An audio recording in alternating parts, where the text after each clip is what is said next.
어떤 사람이 만일에 제게 질문하기를 당신 주변에 있는 많은 사람들 가운데에서 끝까지 오랜 세월 동안 그 관계를 유지하면서 늘 가까이 하고 싶은 사람이 있다면 누구를 손꼽겠느냐라고 묻는다면 저는 주저없이 이런 사람을 원한다고 말하고 싶습니다.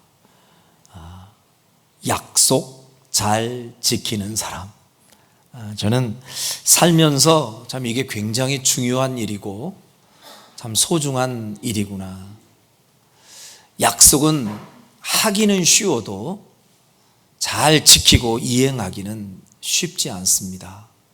그럼에도 불구하고 약속은 참 중요하고 또 소중한 일이죠. 약속을 아주 잘 하는 사람이 있고 약속을 잘 지키는 사람이 있습니다. 저는 이왕이면 여러분과 제가 약속만 잘하는 성도가 아니라 약속을 잘 지키는 성도로 살아가기를 주님의 이름으로 축원합니다. 하나님은 약속을 아주 소중하게 여기시는 하나님이십니다. 우리를 향해 하나님이 약속하신 약속들이 얼마나 많은지 모릅니다.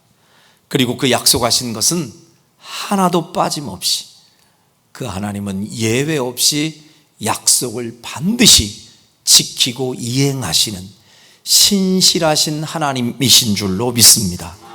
여러분, 신실하다는 얘기는요, 누군가를 속이지 않고 사악하지 않고 진실하며 정직하며 신뢰할 만한 모습을 지닌 사람이나 하나님께 우리가 붙이는 단어예요. 하나님이 신실하신 하나님이다 라고 할 때는 그만큼 하나님은 약속을 지키시는 하나님, 정직하신 하나님, 거짓이 없으신 하나님, 그럴 때 우리가 하나님을 신실하다 그러잖아요. 반대로 하나님이 우리를 바라보실 때에도 우리가 신실한 성도들로 하나님이 인정하실 만한 그런 여러분과 제가 되어야 할 줄 믿습니다. 성경은요, 우리 인간을 향한 하나님의 수많은 약속들로 가득 찬 책이다 이렇게 표현해도 전혀 틀리지 않습니다. 우리가 성경 66권을 둘로 나누어서 설명하죠. 66권 중에 39권을 뭐라고 얘기해요? 뭐라고 얘기해요? 구약. 따라합시다. 구약. 자, 그리고 66권 중에 27권을 뭐라고 얘기해요? 신약. 여기에서 말하는 신약은 새로운 제품의 무슨 약품 뭐 이런 뜻이 아니에요.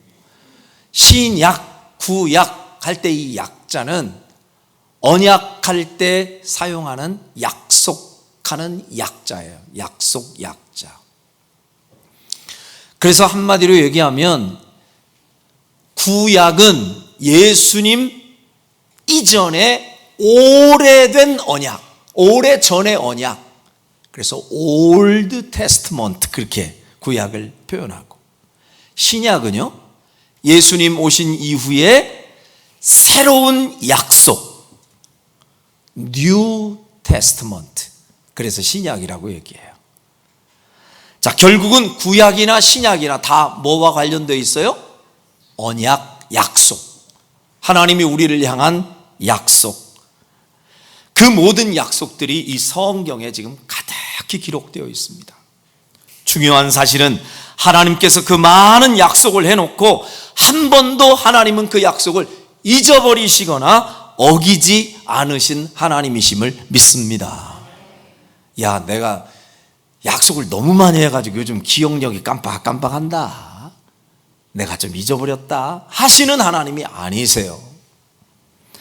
하나님은 결코 한 번 우리에게 약속하신 그 약속은요 철회하지도 않으시고 변경하지도 않으시고, 한 번 하신 약속은 당신의 이름을 걸고 지키시는 분이세요.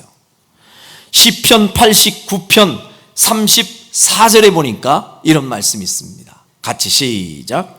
내 언약을 깨뜨리지 아니하고 내 입술에서 낸 것은 변하지 아니하리로다. 아멘. 하나님은 당신이 말씀하신 언약을 깨뜨리지 엎드리시는 하나님이 아니고 입술에서 선포한 말씀을 변질시키거나 변개시키지 않겠다 하시는 약속입니다. 그래서요, 이런 말씀을 아는 성도들은, 지혜가 있는 성도들은 그래서 이 약속의 말씀을 붙들고 기도할 줄 압니다. 그래야 여러분 기도 응답도 더 빠르고 확실하게 응답이 오는 것을 믿으시길 바라요. 하나님의 속성 자체가 신실하신 하나님이요 거짓말하시지 않는 하나님이라니까요. 그러니까 하나님은 모든 약속을 하나도 빠짐없이 지키시는 하나님이시다 하는 것을 여러분이 안다면, 그냥 막무가내로 하나님 무조건 주세요, 이것도 해주세요, 저것도 해주세요 보다 뭘 붙들고 기도하는 게 좋아요? 약속, 하나님의 약속. 그 하나님은 약속 잘 지키시는 분이시니까 그 약속을 기억하며 그 약속을 붙들고 기도하면 하나님은 약속대로 이행해 주시는 하나님이심을 믿습니다. 그래서 유리한 사람이 누구냐면요, 하나님이 주신 약속을 잘 기억하는 사람이에요. 그러려면 어떻게 해야 돼요? 약속의 말씀을 봐야지 알죠. 아니 뭔 약속을 하셨는지 알지 못하고 구하니까 그냥 내 정욕대로만 구하는 거죠. 그래서 가장 유리한 사람은 하나님의 말씀을 자꾸 읽는 자, 그렇죠? 그 약속을 자꾸 읽어봐요. 그래서 이런 약속이 있었네 하고 기도하고. 더 잘하는 사람은 약속의 말씀을 암송하는 사람이에요. 아멘. 그러니까 암송을 많이 해놓으면요, 순간순간 그 약속의 말씀이 이 머릿속에서 빙글빙글 돌아서 기도할 때 하나님 그 약속하셨잖아요, 그 약속하셨잖아요. 그럼 그 하나님이 약속을 지키시는 하나님이라 우리가 말한 그 내용을 주님이 파기할 수가 없어요. 그래서 우리 지방의 한 목사님이요, 당신이 간증을 하시더라고요. 사모님을 어떻게 만났나 그랬더니 기도를 하는데 잠언서에 나오는 그 말씀 한 구절에 그 아내는 뭐 현숙한 여인 뭐 이런 얘기 나오는 거 있죠. 지혜로운 여인, 막 그 구절이 마음에 싹 들더래. 그래서 하나님 앞에 그 약속의 말씀에다 손가락 딱 꼽아두고 하나님 이런 사람 주세요, 이런 사람 주세요 그랬더니 진짜 그런 아내를 만났노라고 그렇게 간증을 하더라고요. 약속의 말씀을 붙들고 기도하는 건 상당히 중요한 일입니다. 우리 아이들이 어린 시절 자랐던 곳 중에 하나가 이제 수원이에요. 수원에서 조금만 가면 용인에 왜 에버랜드 있잖아요. 에버랜드는 뭐 어린 아이들은 누구나 막론하고 참 진짜 꿈나라와 같은 곳이에요. 너무 좋아해요 애들이. 그래서 아이들한테 천국을 설명할 때 천국은 뭐 이렇단다 저렇단다 아무리 얘기해도 잘 못 알아들어요. 에버랜드 한번 갔다 온 다음에 에버랜드 같은 데라다 그럼 막 나 천국 갈래요 그렇게 바뀌어요 애들이. 그래서 너무 좋아해요. 그래서 아이들을 이제 한두 번 데려갔는데 최고의 보상은 에버랜드 데려가는 일이라는 것을 알아요 애들이.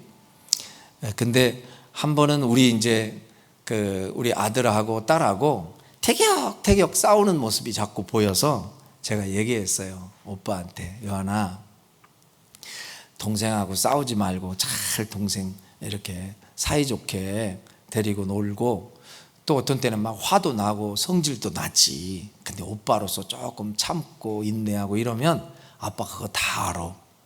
만일에 너 그렇게 사이좋게 잘 지내고 싸우지 않으면 아빠가 에버랜드 데려갈게 그랬더니 진짜요? 그래서 이제 약속을 했어요. 그래서 약속 도장 찍어. 그러니까 실컷 했어요. 해놓고 이제 저도 잠깐 잊어버렸지 뭐. 근데 어느 날 뜬금없이 우리 아들이 오더니 아빠 우리 에버랜드 가요 이러더라고.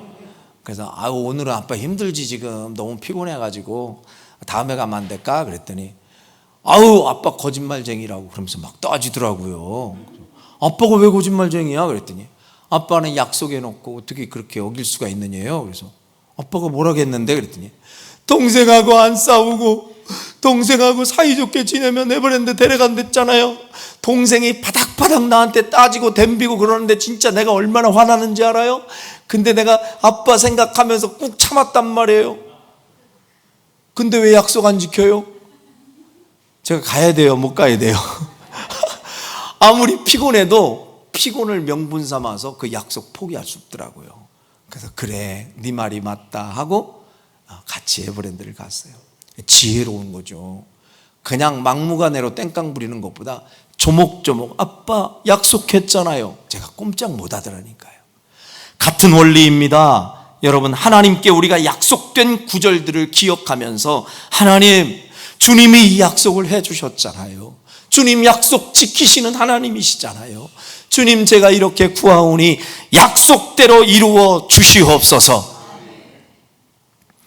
여러분, 믿음이라고 하는 것은요, 하나님의 약속을 전혀 의심하지 않고 믿는 행위다라고 얘기해도 적절한 표현이라고 생각합니다. 여러분, 그 여호수아 23장 14절에 보면요, 여호수아가 이런 이야기를 해요. 자, 같이 한번 읽어보죠. 시작.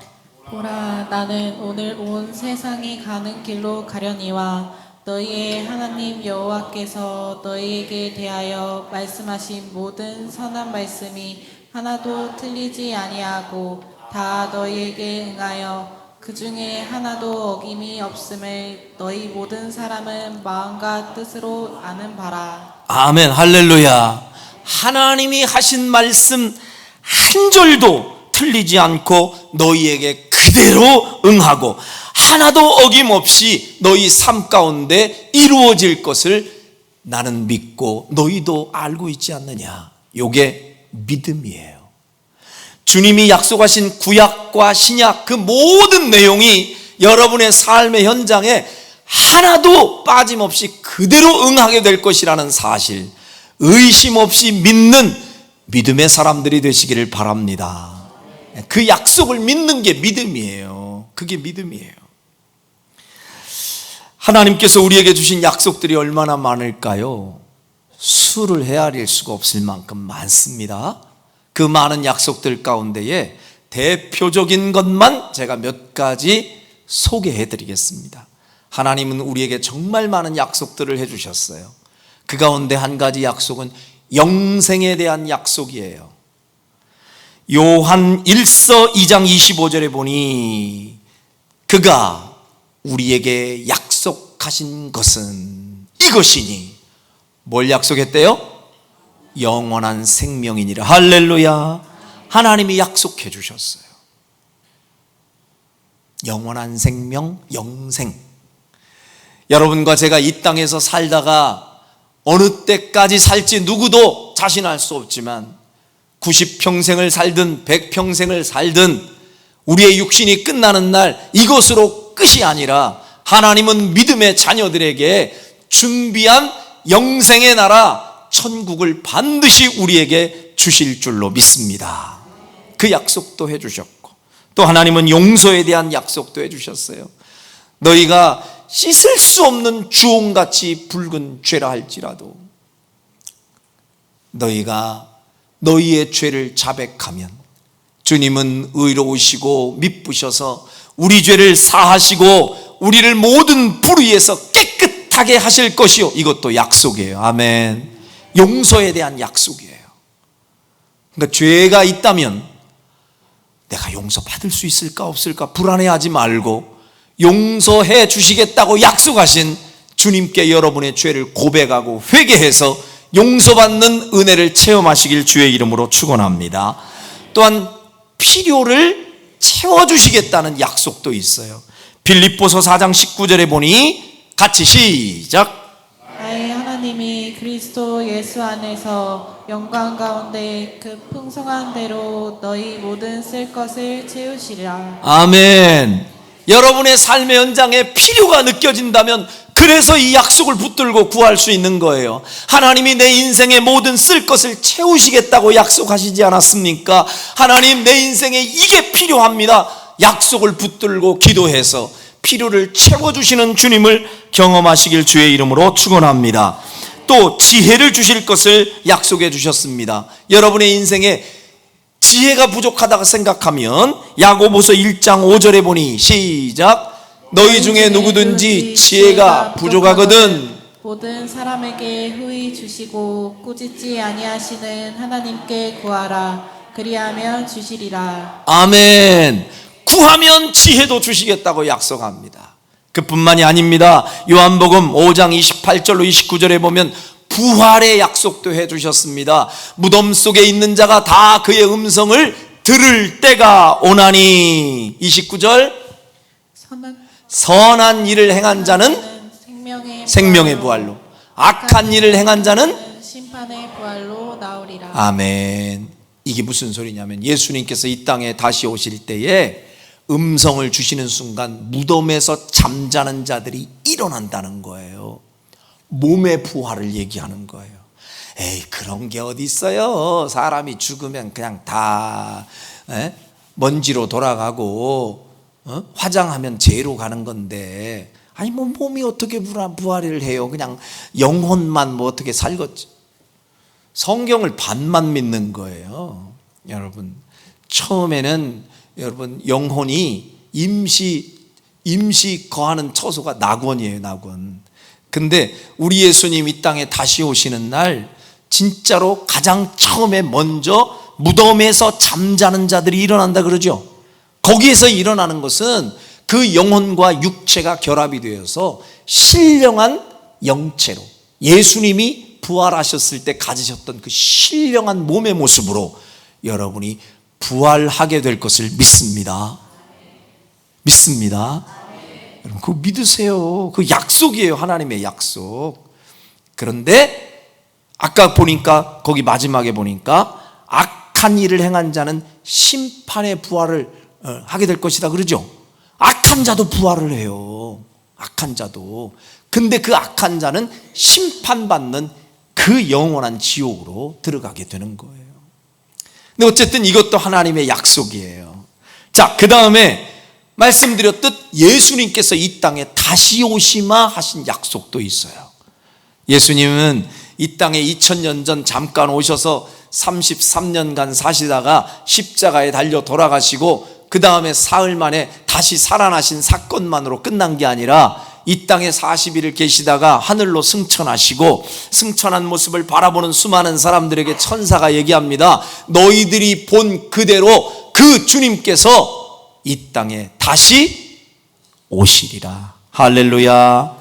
자, 요한복음 14장 2절과 3절 한번 보실까요? 시작. 내 아버지 집에 거할 곳이 많도다. 그렇지 않으면 너희에게 일렀으리라. 내가 너희를 위하여 거처를 예비하러 가노니 가서 너희를 위하여 거처를 예비하면 내가 다시 와서 너희를 내게로 영접하여 나 있는 곳에 너희도 있게 하리라. 할렐루야. 믿습니까? 예수님께서 우리가 거할 거처를 마련해 놓고 그 다음에 우리를 데리러 오신대요. 여러분 의심하지 말고 예수님이 이 땅에 반드시 다시 오실 것을 확신하고 그 약속이 지켜질 것을 믿고 소망하는 여러분이 되시기를 바랍니다.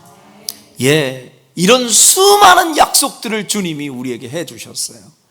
그리고 이제까지 모든 약속은 다 지켜져 왔고 앞으로 남아있는 재림의 약속도 우리를 구원해 주시고 우리를 천국에 입성시키는 그때까지 주님이 우리와 함께 해주시겠다는 약속도 지켜질 하나님의 약속인 줄로 믿습니다.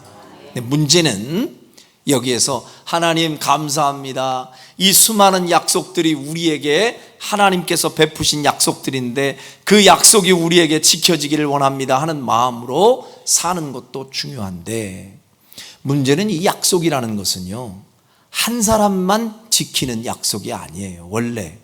원래 약속은 쌍방간에 하는 거잖아요. 그러니까 이쪽에서 약속을 하면 저쪽도 약속을 지켜야 되는 거예요. 아까 제가 우리 아들 이야기를 했습니다만 아빠 너무해요. 왜 약속을 안 지키세요? 아빠가 그렇게 약속했으니까 에버랜드 데려가줘요. 그러면은 저만 약속을 지키는 게 아니잖아요. 저도 따져볼 거 아니에요. 야, 너는 약속했잖아.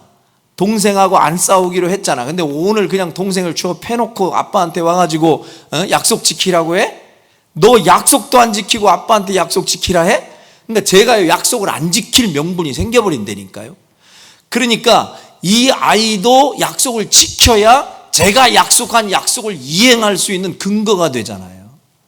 하나님과 우리 사이에도 이 약속이라는 것은 하나님이 우리에게 주신 어마어마한 축복의 약속이 있는가 하면 그 약속은 어떤 전제 조건이냐?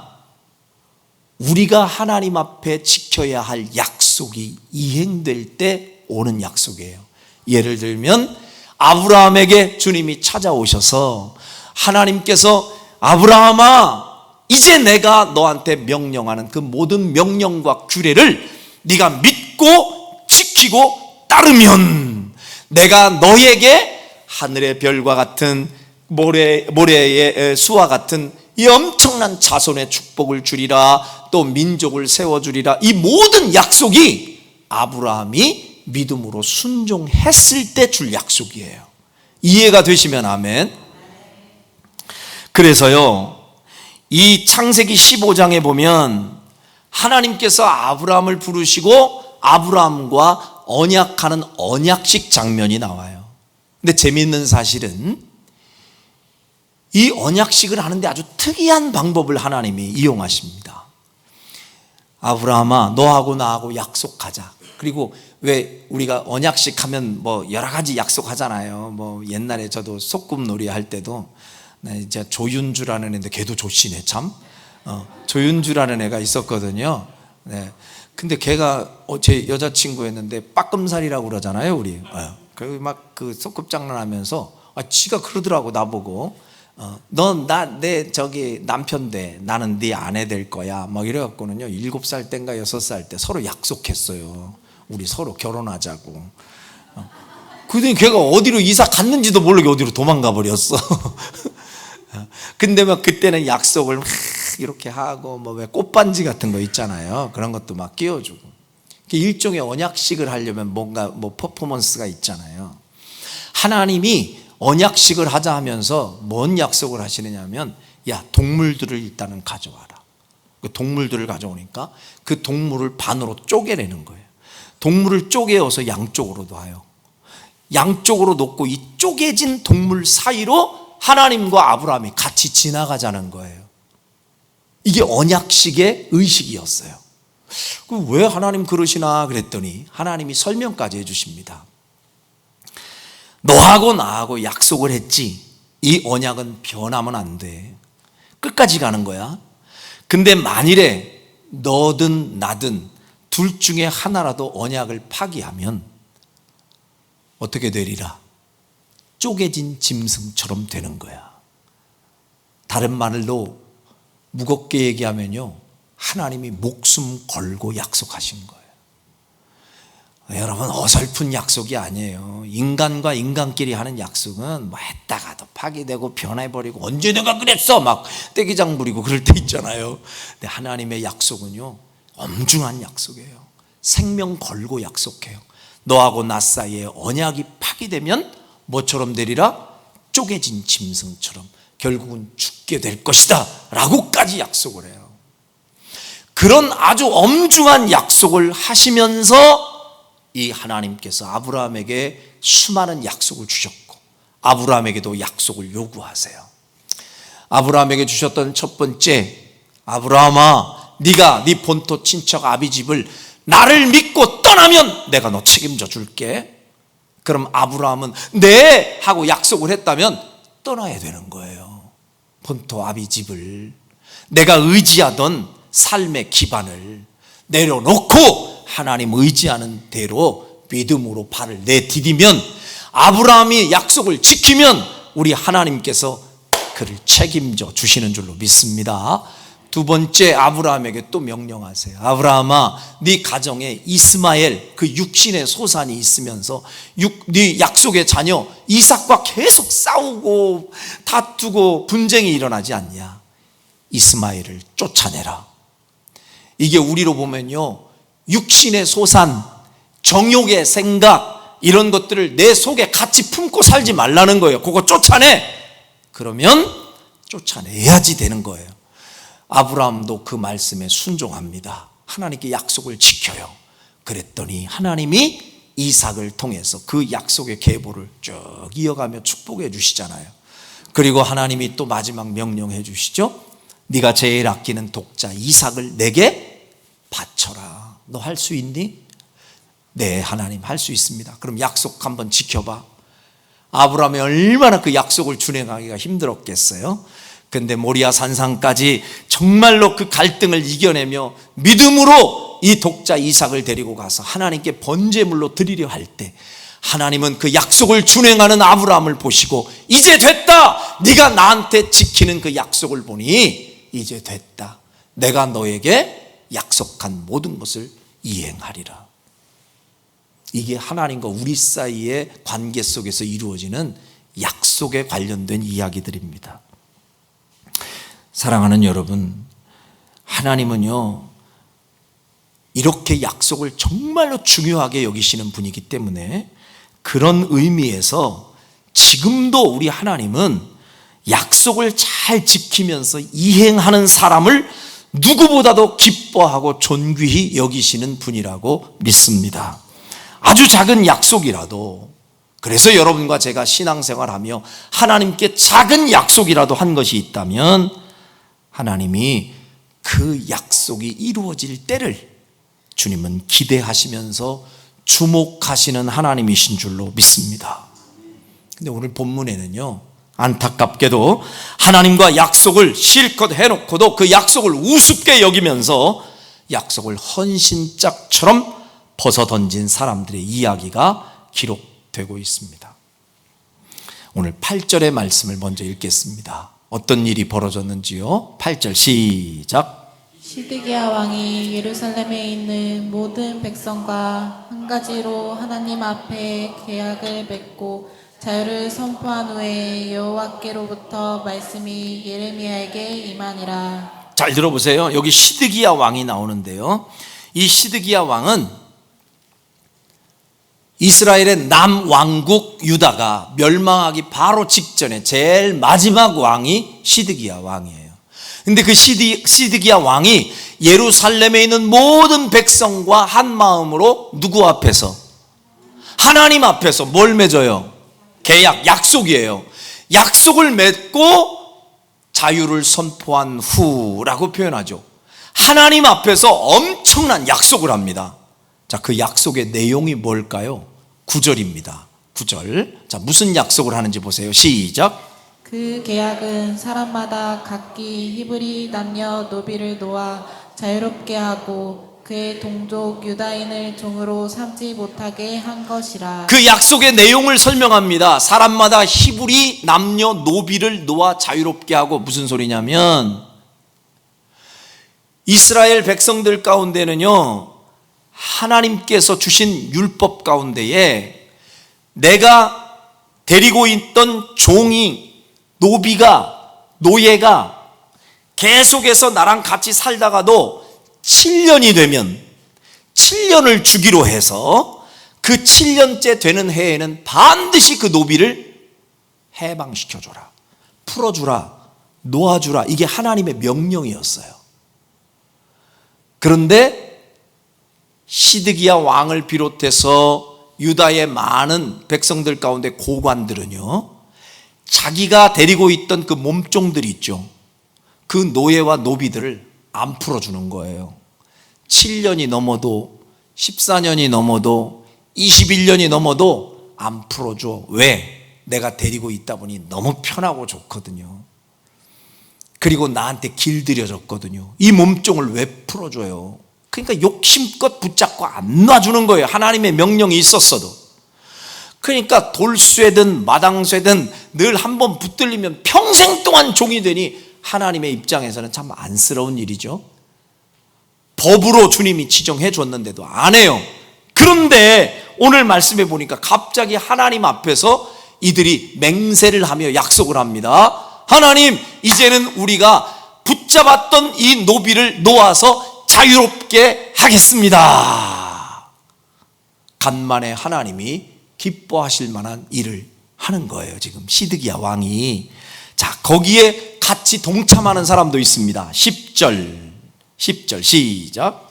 이 계약에 가담한 고관들과 모든 백성이 각기 노비를 자유롭게 하고 다시는 종을 삼지 말라 함을 듣고 순복하여 놓았더니 하나님의 말씀대로 그들을 자유롭게 해주고 다시는 그를 종을 다시 삼는 일은 하지 마라 하는 말씀대로 순복하고 놓아줬다는 거예요. 여기까지는 아주 잘했죠. 너무 잘했어요.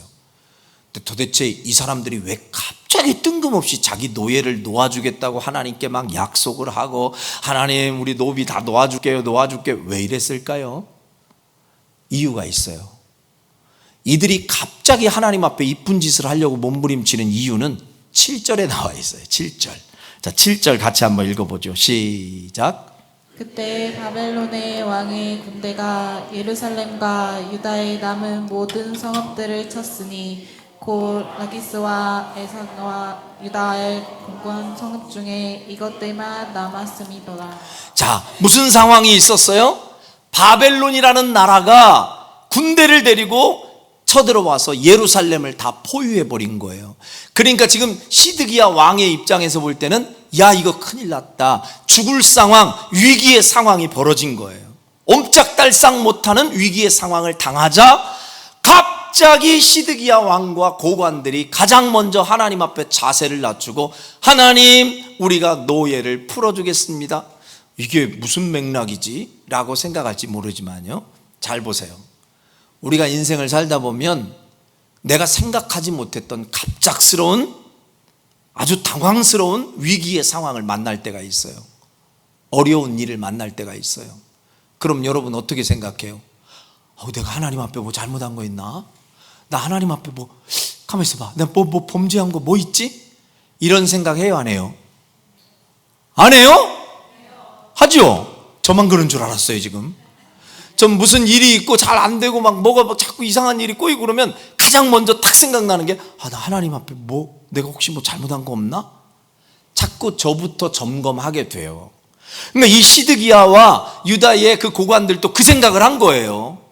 갑자기 바벨론이 와서 딱 포위를 하니까 우리 하나님 앞에 뭐 잘못한 거 있나 빨리 찾아보자 하다 보니 걸린 게 뭐예요? 노비 풀어주는 거. 이걸 안 했네, 몇 년 동안. 그러니까 그거라도 생각해서 하나님께 약속을 합니다. 하나님, 저 미안합니다, 죄송합니다, 저희가요 이걸 미처 생각을 못했는데 이제는 노비들을 하나님 말씀대로 풀어주겠습니다 하고 약속을 했어요. 맹세를 했어요. 그리고 실제로 풀어줬어요. 근데 문제가 발생합니다. 11절. 뜬금없이 풀어주더니 갑자기 이런 일이 벌어져요. 시작. 후에 그들의 뜻이 변하여 자유를 주었던 노비를 끌어다가 복종시켜 다시 노비로 삼았더라. 이게 웬일이에요? 아니, 실컷 하나님 앞에 자세를 낮추고, 주님 우리가 그동안 정말 주님 앞에 너무했던 것 같아요. 주님께 약속해놓고 약속을 그렇게 안 지켰었네요. 이제 노비를 다 풀어줄게요 하고 풀어줬었잖아요. 근데 후에 시간이 조금 지난 다음에 그들의 뜻이 싹 변하여 자유를 주었던 노비를 어떻게 해요? 다시 끌어다가 복종시켜 다시 노비로 삼았더라.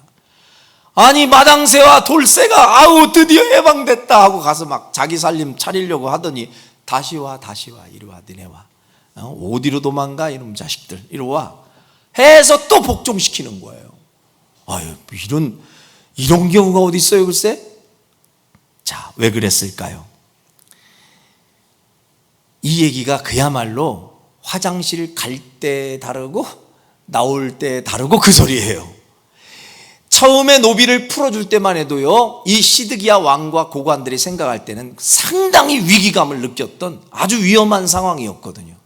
근데 시간이 조금 지나는데 보니까 상황이 달라졌어요.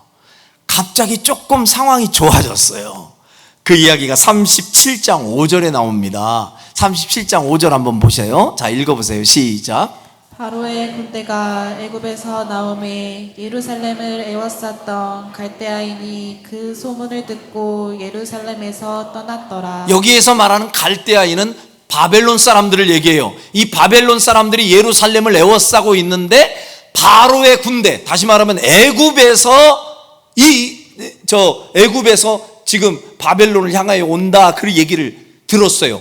그러자마자 이 사람들이 이 예루살렘을 에워싸고 있다가 야야야야야, 지금 여기에 있을 때가 아니다, 빨리 애굽 군대랑 싸우러 가자 해가지고 이 포유망을 갑자기 풀어주고는 애굽 사람들과 싸우러 간 거예요. 그러니까 이스라엘의 입장에서는 뜬금없이 갑자기 상황이 좋아지네. 우리를 옥죄이던 바벨론이 갑자기 슬금슬금 나가더니 딴 데로 가버리네. 상황이 좋아졌죠. 상황이 좋아지니 하나님과의 약속이 희미해져 버린 거예요. 그래서 위기의 상황 때는 언제 그랬냐는 듯이 주님, 우리가 정말 잘못했네요 하고서 약속을 막 하더니 갑작스럽게 상황이 바뀌니까 뜻이 변하여 놓아줬던 노비까지 끌고 오는 거예요. 이게 얼마나 무서운 짓입니까? 형편이 조금 괜찮아지자 언제 그랬냐는 듯이 제자리로 돌아가 버리는 이들의 모습. 이 모습을 지켜보시던 하나님께서 크게 질책하시는 내용이 오늘 13절부터 16절까지 나옵니다. 제가 조금 읽어드리면서 설명을 할게요. 잘 보세요. 자, 하나님이 지금 화가 나셨어요. 그들의 모습을 가만히 보시다가 이렇게 얘기하십니다. 이스라엘 하나님 여호와께서 이와 같이 말씀하시니라. 내가 너희 선조를, 잘 들으세요, 지금 현재 있는 백성들한테 얘기하는 거예요. 옛날에 조상 때 얘기를 꺼내요. 갑자기 너희의 선조를 어디에서? 애굽 땅 종의 집에서 인도하여 낼 때에, 꽤 오래된 얘기를 지금 꺼내시는 거예요. 애굽 땅에 종되었을 때 이스라엘 백성들을 하나님이 구원해 주셨잖아요. 그때의 얘기를 주님이 추억하시면서 그때 내가 너희의 선조들과 언약을 맺은 일이 있었어. 약속을 서로 했거든. 그때 14절, 너희 형제 히브리 사람이 네게 팔려왔거든. 너희는 언제? 7년 되는 해에 그를 놓아줄 것이니라. 그가 6년 동안 너를 섬겼은즉 그를 놓아 자유롭게 할지니라 하였으나. 자, 이렇게 서로 약속을 하였으나 너희 선조가 내게 뭐하지 않고, 순종하지 않고 귀를 기울이지도 아니했었다. 옛날에 너희 선조들이 나랑 실컷 약속해놓고 그 약속 안 지켰었던 때가 있었지. 하나님 다 기억하고 계시는 거예요. 오랜 세월이 지났는데 다 기억하고 계세요. 그러면서 이 15절에 그런데 내가 너희를 볼 때는 조금 희망을 걸었어 하는 소리예요. 그러나 너희는 이제 돌이켜 내 눈앞에 바른 일을 행하여 각기 이웃에게 뭘 선포해요? 자유를 선포하되 내 이름으로 일컬음을 받는 집에서 내 앞에서 계약을 맺었거늘. 자, 보세요. 이거 칭찬했던 얘기죠. 네 선조들은 약속을 파기하고 날 우습게 여겼는데 그래도 너희들은 어떻게 된 것인지 내 앞에 바른 일을 행하더라. 그러면서 자유를 선포하고 종을 자유케 해주겠다고 선포하고 내 이름으로, 하나님의 이름을 걸고 내 앞에서 계약을 했잖아. 그래서 나는 너희들은 다를 줄 알았어. 그 소리예요. 너희 선조들은 약속을 우습게 여겼는데 그래도 너희는 좀 다를 줄 알았어. 내가 그래서 희망을 걸었거든. 근데 16절 시작.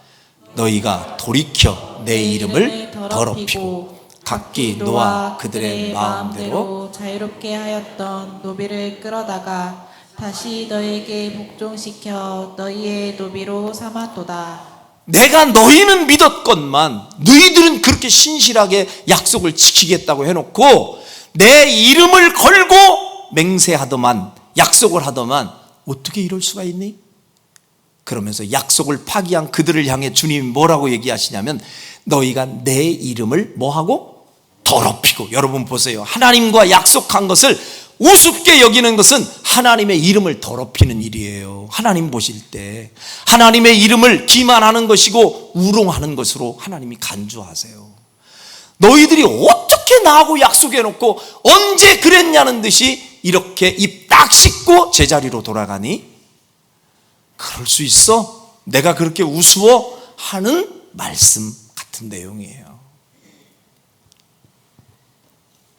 그러면서 17절에 하나님이 이렇게 얘기하시죠. 그러므로 여호와께서 이와 같이 말씀하시니라. 너희가 나에게 순종하지 아니하고 각기 형제와 이웃에게 자유를 선포한 것을 실행하지 아니하였은즉, 이거 뭐예요? 약속 안 지켰으니 내가 이제는 뭐 하겠다는 거예요? 너희를 대적하여 칼과 전염병과 기근에게 뭘 준대요? 여러분 이거 중요해요. 칼과 기근과 전염병을 쥐락펴락하시는 분 하나님이세요. 그래서 칼과 기근과 전염병이 내게 가까이 오려고 해도 주님이 딱 막아놓아 버리시면, 주님이 메어 놓으시면 요게 우리에게 역사 못하게 만드는 거예요, 하나님이. 근데 그걸 풀어놔 버리겠대. 자유하게 해주겠대. 그러면요, 그것들이 나한테 엄습해 올 때 어떤 일이 벌어져도 나 내버려 둘 거야, 이 소리거든요. 무서운 소리입니다. 그리고 세계 여러 나라 가운데 너희 민족이 흩어지게 될 것이며, 그 다음에 쭉 얘기하는 게 아주 무서운 얘기가 계속돼요. 18절 보세요. 아까 제가 설명했던 내용이에요. 이게 약속의 언약식에 나오는 장면이죠. 시작. 송아지를 둘로 쪼개고 그 두 조각 사이로 지나매 내 앞에 언약을 맺었으나 그 말을 실행하지 아니하여 내 계약을 19절. 곧 송아지 두 조각 사이로 지난 유다 곧강들과 예루살렘 고관들과 내시들과 제사장들과 이 땅 모든 백성을 내가 그들의 원수의 손과 그들의 생명을 찾는 자의 손에 넘겨버리겠다. 그들의 시체가 공중의 새와 땅의 짐승의 먹이가 될 것이다. 보세요. 송아지를 갈라놓고 거기서 너하고 나하고 약속하며 지나갔지 않았느냐. 둘 중에 누가 약속을 어기면 이 쪼개진 짐승처럼 되리라고 니들 약속했잖아. 그래놓고 내 이름을 걸고 약속해놓고 이렇게 약속을 헌신짝처럼 버려? 이럴 수 있어? 하나님이 그렇게 화를 내시는 거죠. 자, 여기까지가 오늘 본문의 내용이에요. 자, 그러면 이들의 모습이 혹시 우리가 살아가는 삶에 있어서 내가 닮은 모습은 아닐까? 여러분 이런 생각 안 듭니까? 때로 우리는 세상을 살면서 눈앞에 어떤 위기의 상황이 생기기만 하면 그 상황을 순간적으로 모면하기 위해서 우선 하나님 앞에 자세부터 낮추고 이런저런 약속들을 막 남발합니다. 하나님 이번만 해결해 주시면, 하나님 이렇게 할게요, 저렇게 할게요, 하나님 이렇게 살게요, 저렇게 살게요, 한 번만 도와주세요. 그 한 번만 소리를 얼마나 많이 했습니까? 절 포함해서. 그렇게 실컷 위기의 상황에서는 하나님 앞에 이것도 할래요, 저것도 할래요, 이렇게 살래요, 저렇게 살래요, 약속들을 남발해 놓고 얼마 지나지 않아서 환경이 조금 달라진다 싶으면, 조금 좋아진다 싶으면, 그 위기의 상황에서 모면이 됐다 싶으면 금방 그 약속 잊어버리고 옛날의 모습으로 되돌아가는 모습들, 이거 절대로 우리가 신앙생활할 때 조심하고 경계해야 할 모습인 줄로 믿습니다. 사람과 사람끼리의 약속도 그리도 중요하거든. 하물며 하나님과 약속을 해놓고 그 약속을 우습게 여긴다면 그 자체가 하나님을 기만하는 행위요, 하나님을 우롱하는 행위며 하나님의 이름을 더럽히는 행위라고 주님이 말씀하지 않습니까? 그러므로 하나님 앞에서는 우리가 단 한 가지의 약속, 작은 약속을 했을지라도 그 하나님 앞에서 한 약속은 반드시 지켜져야 된다는 생각 가지고 그 약속을 지키기 위해 애쓰고 몸부림치는, 약속 잘 지키시는 하나님 닮은 성도들이 되시기를 주의 이름으로 축원합니다. 제가요, 지금까지 목사가 되어서 주례했던 부부들이 몇 명이나 되나 하고 손꼽아 봤더니 한 12세 커플 정도 되는 것 같아요. 지금 여기에도 있어요. 여기 우리 임유란, 이연석 부부도 있고, 김용석, 박나리 부부도 있고, 아까 박현찬, 곽지혜 부부도 있고, 또 있나? 또 있나? 아직 여기는 없네. 그 나머지 부부도. 근데 꼭 제가 주례 때 하는 일이 있어요. 성경책 딱 위에다가 손을 놓고 하나님 앞에서, 증인들 앞에서 함께 혼인 서약을 합니다. 서약. 그 두 사람이 끝까지 변함없이 서로를 아끼고 존중하고 사랑할 것을 맹세하십니까? 네! 하고 대답했던 사람들입니다. 저기. 다 제가 기억하고 있어요. 그래서 저는 그때 한 약속들을 잘 기억하고 있기 때문에 주례자로서 책임이 있거든요.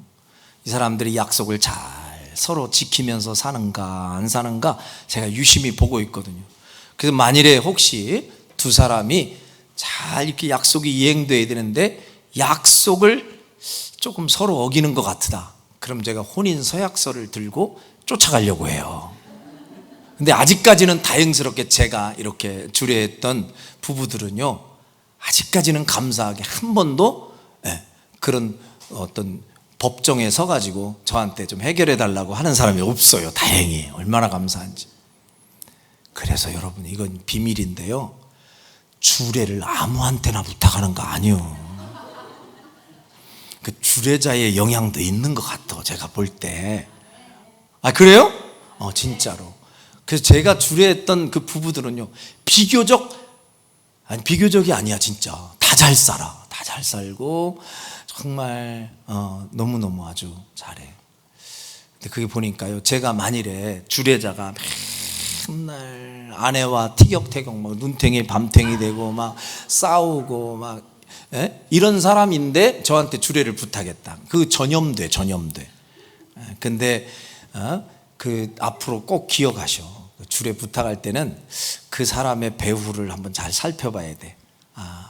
그래서 영향이 잘 올 수 있는 사람을 잘 선택해야 된다니까요. 믿거나 말거나요, 진짜로.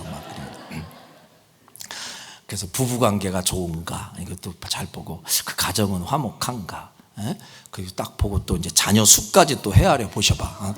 저 가정은 한 1남 2녀 정도 낳네. 이거 괜찮네. 그럼 비슷하게 닮아간다니까, 진짜. 그게 꼭 저라고 꼭 얘기를 해야 되겠어요, 제가?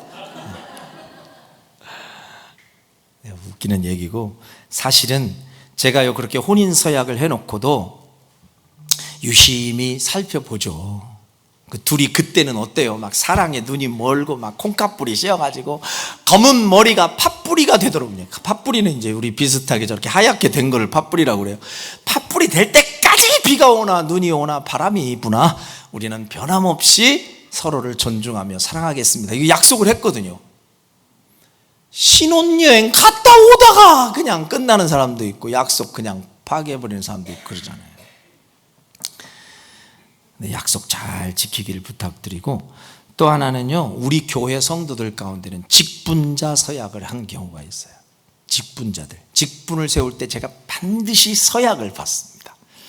여러분들은 그때 경황이 없어서 에라 모르겠다고 사인했는지 모르지만 제가 다 보존하고 기록하고 있습니다. 그래서 잘 보고 있어요. 그 이행 준수 사항을 쫙 본인들이 거기에다가 사인을 했거든요. 그런데 영 제가 이렇게 목회를 하면서 지켜보다가 영 약속을 안 지키고 곁길로 자꾸 가는 직분자가 있다. 할 수 없어. 제가 그 직분 서약서를 사진을 찍어가지고 일단 카톡으로 보내려고 그래, 여러분들에게. 경고장이에요, 경고장. 그때 사인해놓고 이럴 수가 있습니까? 하고 딱 사인을 보내. 경고장 날라갔다, 조심하시길 바라고. 근데 아직까지는 우리 교회 성도들 가운데는 경고받을 정도의 사람은 없어요. 근데 사실